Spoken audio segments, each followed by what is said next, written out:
দুপৰীয়াটো হৈ অহাৰ লগে লগে এটা ডাঙৰ চিন্তা মূৰত লৈ সোমালোহি পাকঘৰত যে আজি দুপৰীয়া সাজত কি বনাম। তেনেকৈ খাবলৈও মন যোৱা নাই, কিন্তু নাখায়তো থাকিব নোৱাৰে।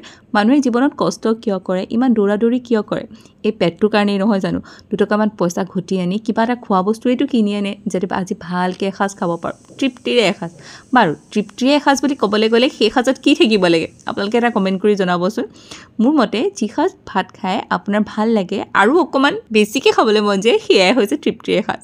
বাৰু আজি এখন একেবাৰে চিম্পল কাইণ্ড অফ এখন লেজি থালি বনাওঁ। যেতিয়া পাকঘৰত বৰ বেছি টাইম দিবলৈ মন নাযায়, স্পেচিয়েলি গৰমৰ কাৰণে, তেনে ক্ষেত্ৰত এনেকুৱা এখন থালি বৰ ভাল লাগে। এখন মগু মচুৰ দালি, লগত বইল পাচলি, নহ'লে কেইটামান মটৰ, নৰসিংহ পাত আৰু পাঁচফোৰণৰ সৈতে তেল মৰা, লগতে গুড়া তিল আৰু বইল আলু, শুকান জলকীয়াৰ সৈতে এটা পিটিকা, আৰু পাৰে যদি অকণমান চাটুগুৰি পিটিকা, নৰসিংহ পাতৰ সৈতে সৰহকৈ তেল দিয়া আলু ভাজি খাওঁ, আৰু লগতে কেইটামান মচুৰ দালিৰ বৰা, আৰু বাছ হৈ গ'ল টিপ টপ আজি লাঞ্চ ৰেডি।